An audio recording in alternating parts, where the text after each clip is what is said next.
ETF index mutual funds నేర్చుకుని stock మార్కెట్లో రాణించాలనుకుంటున్నారా? వెంటనే ఈ నెంబర్కి కాల్ చేయండి. హాయ్ హలో నమస్తే, welcome back to Suman TV. ప్రస్తుతం మనతో పాటు ఉన్నారు అడ్వకేట్ డాక్టర్ సల్మాన్ రాజు గారు. సార్తో మాట్లాడారు. నమస్తే సార్. నమస్తే సార్, యుఎస్ వీసా రూల్స్ ఇంకా చాలా కఠినతరం అయిపోయాయని చెప్పేసి మన వార్తలు అయితే వింటున్నాం. మరి ట్రంప్ వచ్చాక చాలా చేంజెస్ అయ్యాయి, చూస్తూనే ఉన్నాం ఒకదాని తర్వాత ఒకటి.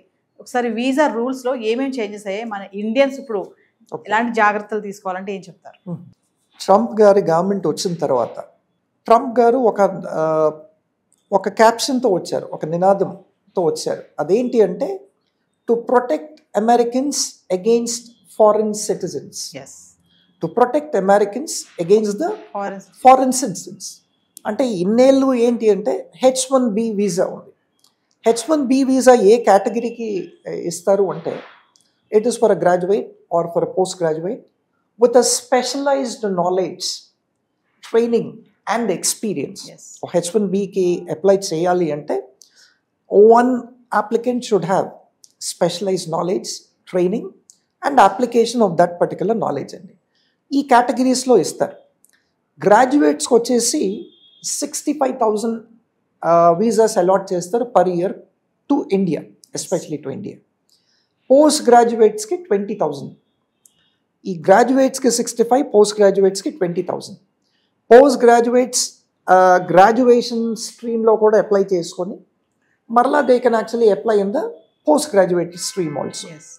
అంతకుముందు before the Trump government came out with this caption ఎట్లా ఉంటుందంటే ఒక అప్లికెంట్ ఒక 10 డిఫరెంట్ కంపెనీస్కో ఏజెన్సీస్ దగ్గరికి వెళ్తే ఈ 10 different agencies, for example Suraj ఉన్నాడు అనుకోండి, సూరజ్ ఒక అప్లికేషన్ మూవ్ చేయాలంటే ఆయన 10 డిఫరెంట్ ఏజెన్సీస్కి వెళ్తారు.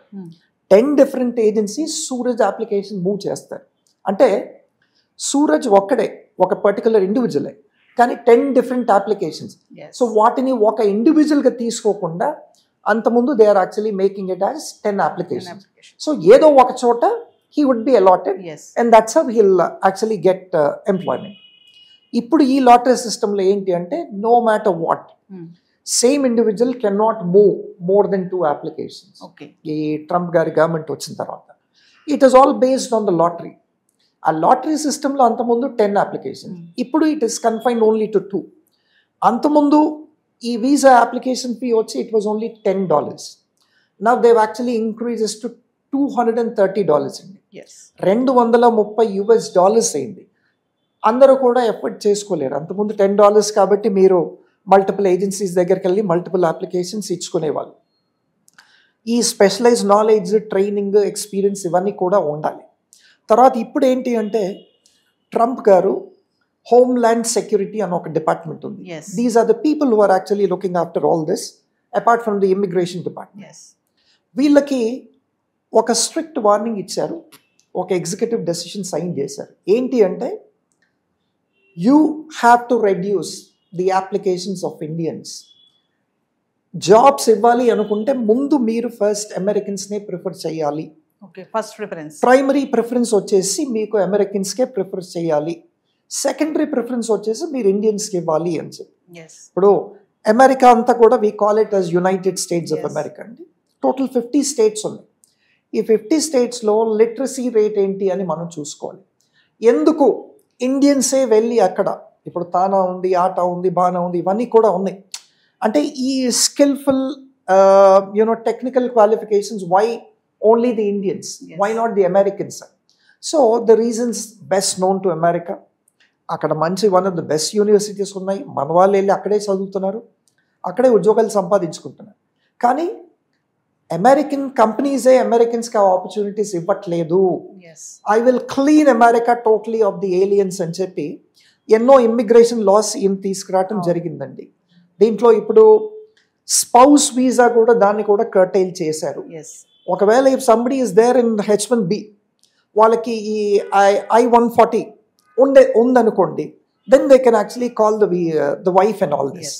లేదు అంటే చాలామంది H1B వచ్చిన తర్వాత వాళ్ళ స్పౌసెస్ని అక్కడికి పిలుచుకున్నారు. And these people are undocumented.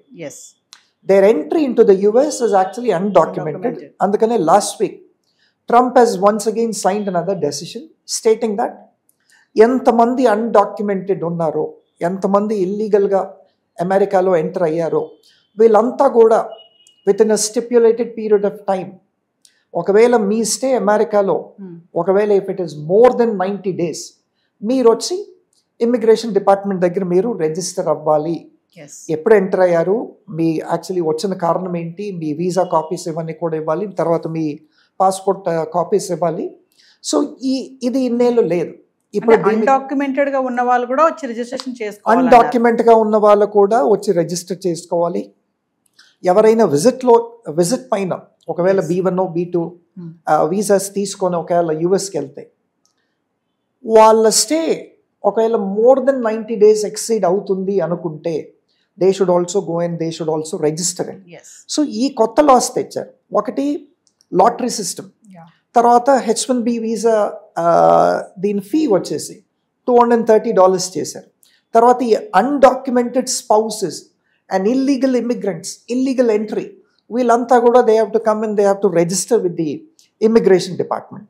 తర్వాత children who are born in the United States of America.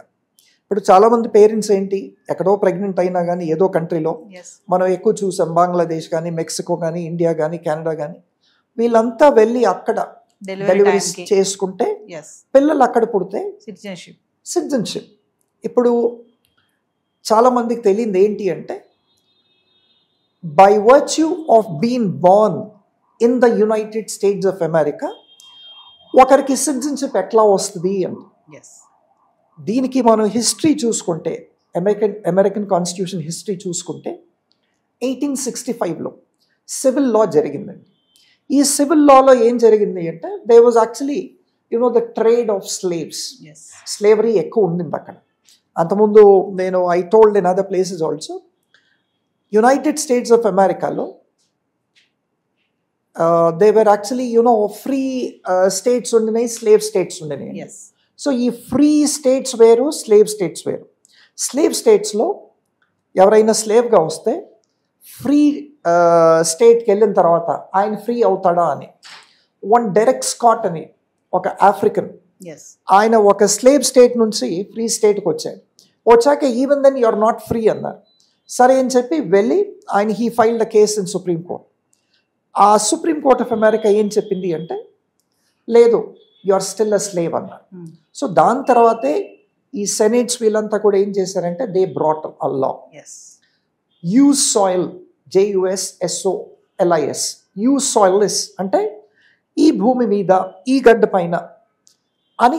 అప్పుడు 14th Amendment ద్వారా దీన్ని యాక్చువల్లీ అమల్లోకి తీసుకురావడం జరిగిందండి. సో దిస్ ఇస్ హౌ ఎవరైనా అక్కడ పుడితే you are actually citizenship by birth right.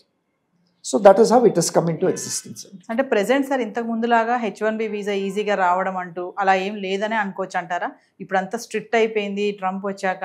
అంటే వెళ్ళాలనుకునే వాళ్ళు, స్మార్ట్ పీపుల్, ఎడ్యుకేటెడ్, టాలెంట్ ఉన్న వాళ్ళే వెళ్ళడానికి అవకాశాలు ఉన్నాయి. ఏదోలాగా నేను అమెరికా వెళ్ళి సెటిల్ అయిపోతానంటే నో ఛాన్సెస్ అని అంటారా ఫైనల్గా? అబ్సల్యూట్లీ అండి. ఇప్పుడు అట్లాంటి పప్పులు ఏమి ఉడకవండి. ఎందుకంటే అంతకుముందు కొన్ని కంపెనీస్ ద్వారా H1Bకి అప్లై చేసినప్పుడు ఒక రూల్ ఏముండిందంటే, వీసా ఇంటర్వ్యూ అన్నది ఎగ్జామ్ చేసేవాళ్ళు. వీసా ఇంటర్వ్యూ ఎగ్జామ్ చేసేవాళ్ళు అంటే ఏంటి అంటే, ఆ క్యాండిడేట్ ఇన్ పర్సన్ అపియర్ అయ్యి అటెండ్ అవ్వాల్సిన పని లేదు. ఒకవేళ అప్లై చేస్తే those agencies can actually clear it and then the homeland security could actually give a nod to it. దాన్ని క్లియరెన్స్ ఇచ్చేవాళ్ళు. ఇప్పుడు ట్రంప్ గారు క్లియర్ డిక్టాట్ ఇచ్చారు. ఏంటి అంటే, ఏ H1B అప్లికేషన్ అయినా, ఎంత క్వాలిఫికేషన్ ఉన్నా, ఎంత ఎక్స్పీరియన్స్ ఉన్నా, one has to come and attend the interview in person. ఇది చాలా పెద్ద చేంజ్. అంతకుముందు లాగా ఆషామాషి కాదు, ఏదో కంపెనీ ద్వారా అప్లై చేస్తే వీసా వచ్చేది.